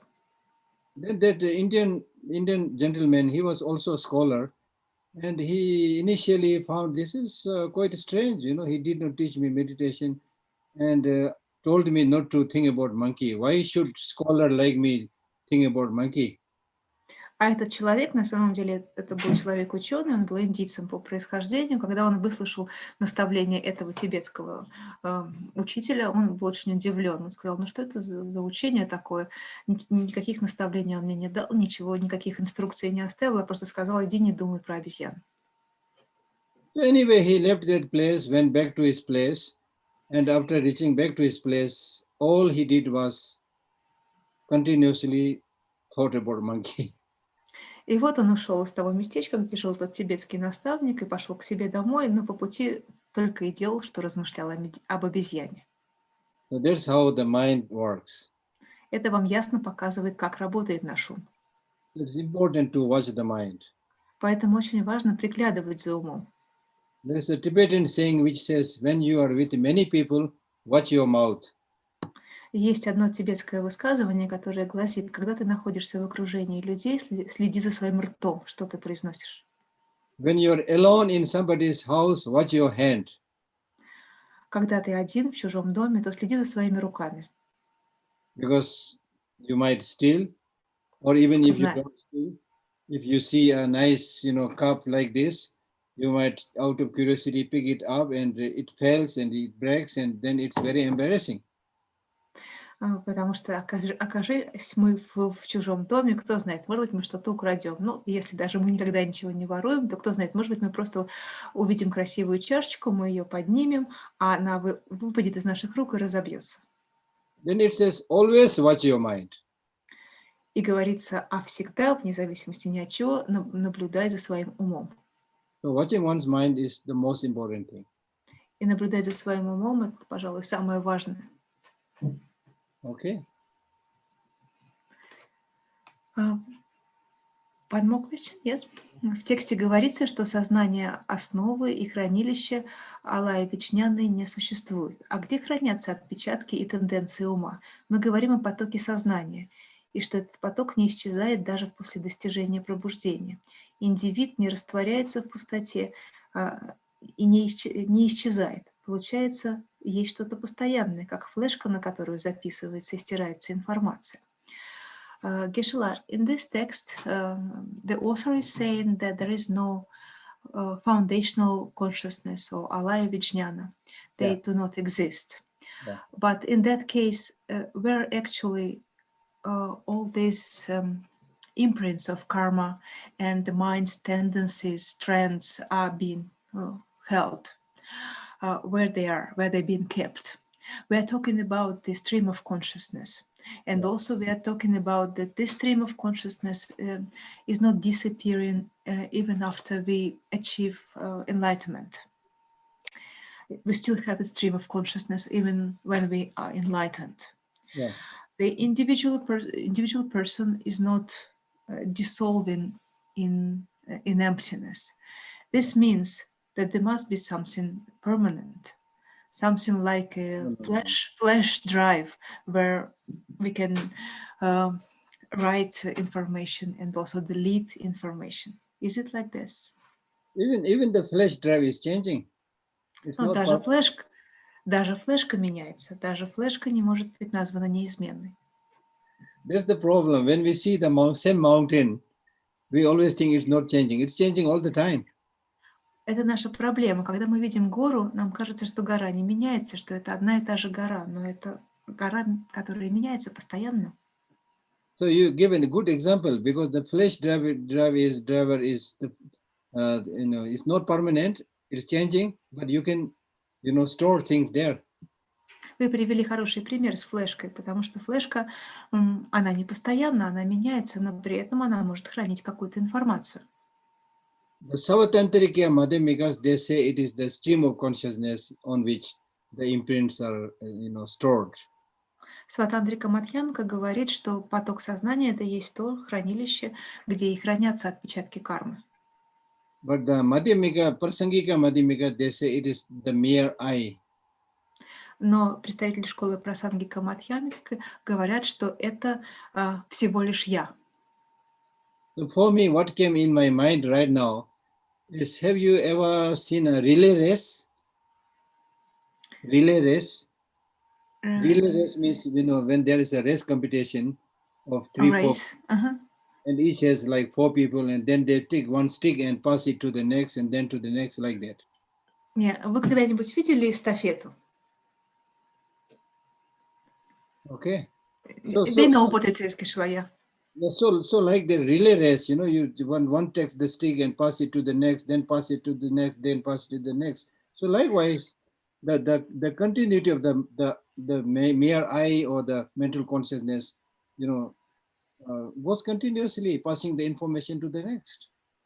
Вот представьте себе эстафету, когда каждый участник эстафеты передает палку по эстафете следующему. Так и с нашим лишь я или потоком сознания. Информация передается от одного момента к следующему, к следующему и к следующему, как будто бы по эстафете. But I have one question here also. Но у меня тут еще один вопрос возник.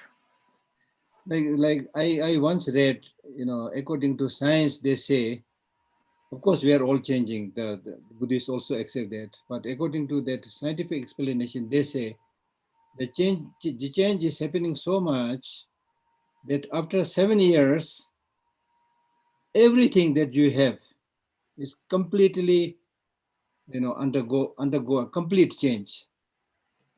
So if such is happening, then how can we, whether the although they don't talk about consciousness or mere I don't think they talk about, but still I wonder. Я читала одну научную статью. В этой научной статье говорилось, что мы находимся в постоянных изменениях. Ну, собственно, это как раз та позиция, которую разделяют и буддисты. Конечно, ученые и представители современной науки, они не говорят о потоке сознания или о всего лишь я, но тем не менее они утверждали в этой статье, что по прошествии 7 лет происходит полное обновление человека. То есть все, что было у него, там, его клетки и так далее, до этого 7-летнего срока полностью обновляется. Yes, Geshe-la, so there is complete renewal, right, after 7 years. Yeah. So, but let us make it more simple. Don't make it complex. Давайте упростим еще, не будем это усложнять. So let us forget about like when we die, how the imprints are, you know, taken forth. Don't worry about that. Let us think about this very life. For example, давайте оставим то, что происходит после смерти. Каким образом то, что есть у нас в этой жизни, переходит в следующую жизнь. Давайте оставим это пока вопрос для рассмотрения. For example, in this very life also, you study something and you are able to remember it for many, many years. And many of the teachings that His Holiness gave, and which you heard yesterday, you are able to still remember that. But that doesn't mean that you did not undergo any change. The change has taken place, but still you are able to remember that. So that is good news. Более простой пример. Например, приобретение знаний. На протяжении многих лет вы учились, приобретали какие-то знания. И, например, вы прослушивали учения Его Святейшества Далай-ламы. В процессе этих лет, пока вы приобретаете знания, вы все время меняетесь. Вы меняетесь, ваше тело, ваш поток ума меняются, но тем не менее вы способны удерживать эти знания. И то, что вы способны их удерживать, это само по себе хорошая новость. Okay. Вот так. Okay. One more, yes? There are many questions, Geshe-la. В методе замены себя на других дается противоядие препятствию развития бодхичитты и пример понятия тамошние горы, здешние горы. Можно подробнее объяснить этот пример? Geshe-la, the question is when we are practicing exchanging self and others, the person read that there is a antidote. Простите, я, честно говоря, не очень ваш вопрос поняла. Сейчас я попробую еще раз читаться. Противоядие препятствию развития.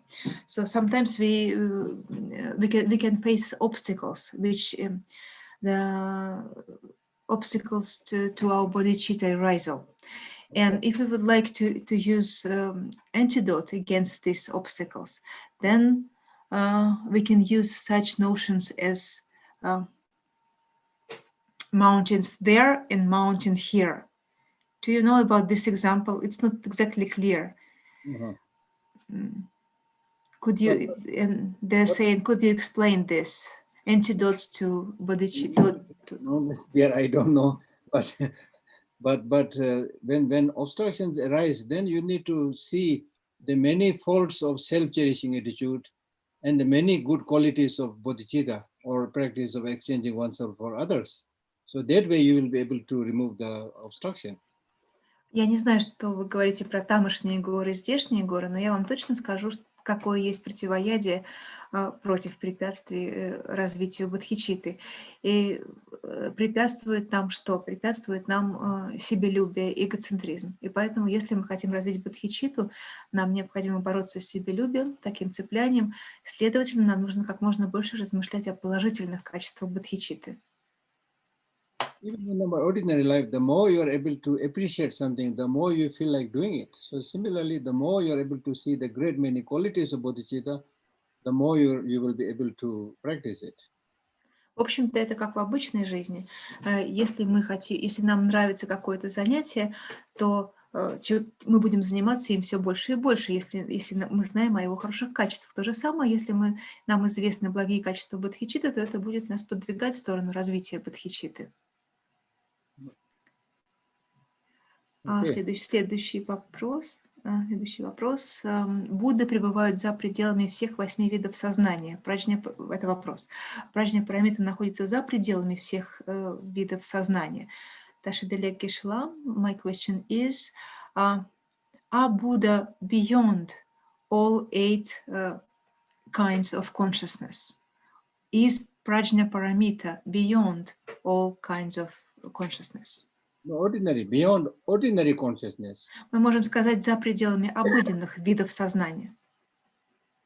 But Buddha also has consciousness. Но не забывайте, что у Будды также есть сознание. So we can only say beyond ordinary consciousness. Otherwise, consciousness. He has pure consciousness. Поэтому правильно будет ставить вопрос, говорить о том, что перечисленное находится за пределами обыденного сознания, обыденных видов сознания. А так у Будды тоже есть сознание, это чистое сознание. There is no reason that the consciousness should come to an end when you become Buddha. Нет никаких причин, почему сознание должно прекратить существование, когда вы становитесь Буддами. Okay. Не совсем понятно. Пустота ведь зависит от объекта. Как тогда понять, что все возникает из пустоты?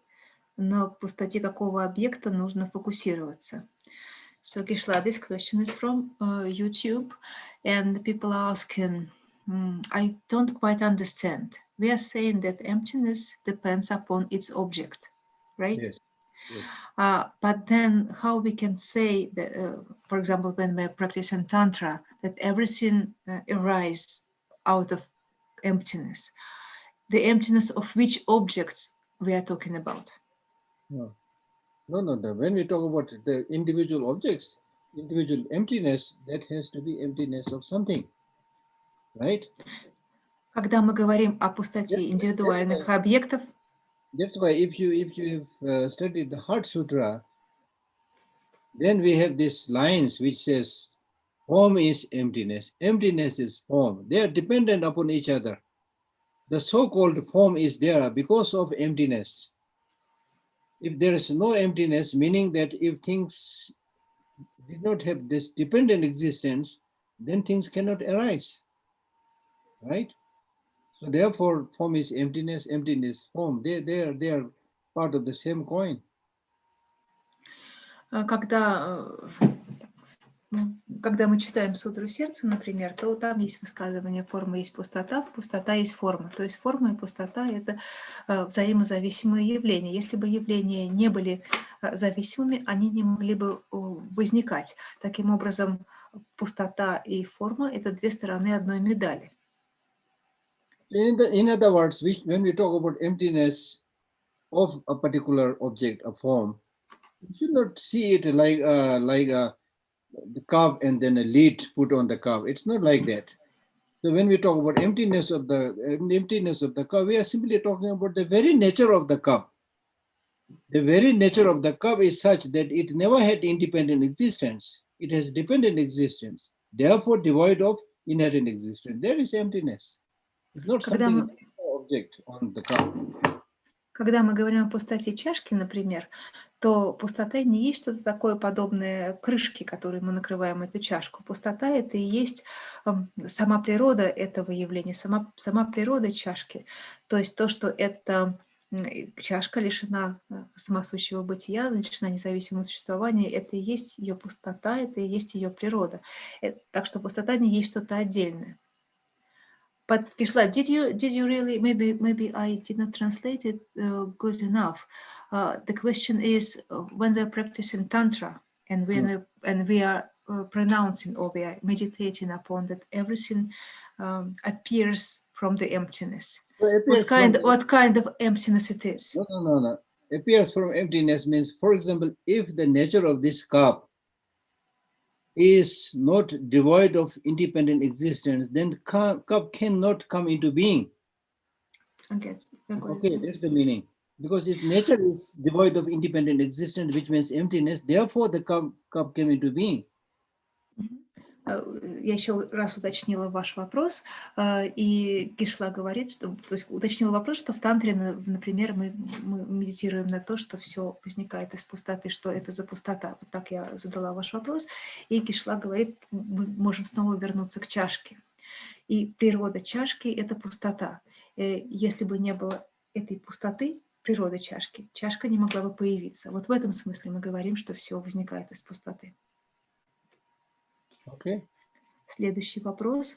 В тексте говорится, что бодхисаттвам нет нужды осваивать низшие пути шравак. Значит ли это, что тем, кто осваивает махамудру, нет нужды осваивать путь бодхисаттв? Geshla, another question. In the text which we have been studying, it is said that bodhisattvas do not need to master lower paths of shravakas. This is mentioned somewhere in the text. I could find this in place. This text. Yes, in this text. It's somewhere in the beginning. You got it, yeah? And then the question is, does it then mean that if, for example, you're practicing Mahamudra or trying to master Mahamudra, you don't need to master the way of the path of bodhisattvas? No. The Mahamudra and the Sarvaka have no connection at all. It's different. Мы не можем никак соединять эти две части вашего вопроса, потому что между Махамудрой и Шраваками здесь нет такой прямой связи. In fact, according to the Mahayana teaching, the Sarvakas, when they have actualized their own personal liberation or nirvana, then they relax, they get satisfied, thinking that it is not possible for me to help all sentient beings. So I just enjoy that bliss of nirvana.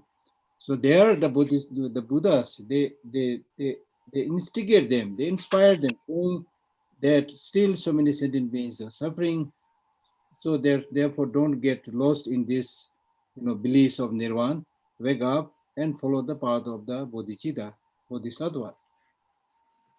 Потому что происходит с шраваками? Когда они достигают своей наивысшей цели, своей реализации, они достигают нирваны и пребывают там в блаженстве нирваны. И они уже более ничего не будут делать для всех живых существ. И именно в этот момент Будды всячески подбадривают их, всячески побуждают их продолжать свою работу, свои усилия для того, чтобы помогать живым существам. But if the Sarvaka says, no, I'm not interested at all, then nothing we can do. А если Шраваки скажут, нет, мне это совершенно неинтересно, то тоже мы ничего не можем поделать. Okay. But regarding Mahamudra, it's different story, right? You said. No, Mahamudra, one of the main practice, like Dzogchen, Mahamudra, they all one of the main practices bodhicitta. А если же говорить, вы поставили вопрос о Махамудре, то Махамудра и Дзогчен, они устроены так, что одной из главных практик внутри практики освоения Дзогчена или Махамудры является практика развития бодхичитты. Можно ли говорить о безначальности ума? Если да, то как это соотносится с его пустотностью, отсутствием самобытия? Can we talk about beginningless nature of mind? that mind is beginningless? If Yes. so, what is the relation between beginninglessness of the mind and its emptiness or lack of inherent existence? Always What is- coming together. Эти две вещи всегда рядом, всегда идут рука об руку. Because just today we already read that whether Buddhas come or not come, the nature of all phenomena is emptiness. So therefore, nature of that beginningless mind is also emptiness. Мы с вами уже читали сегодня в тексте, что приходит в этот мир Будды или не приходит в этот мир Будды. В любом случае природа ума – пустота. Другими словами, природа ума безначальна. Okay, last question. И последний вопрос. Сейчас я выберу какой-нибудь небольшой вопрос.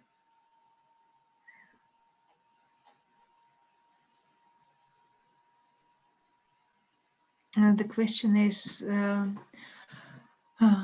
более 26 лет практикую раджа-йогу с помощью искрящегося белоснежного света. В нем есть все цвета. Вопрос: при посвящениях работать с разными цветами, нужно ли стараться выделять из белого? That's a very specific question, Rинпоче. So the person is saying, for 26 years I'm practicing Raja Yoga and I'm using snow white light for this. And I'm thinking that this snow white light contains all kind of colors.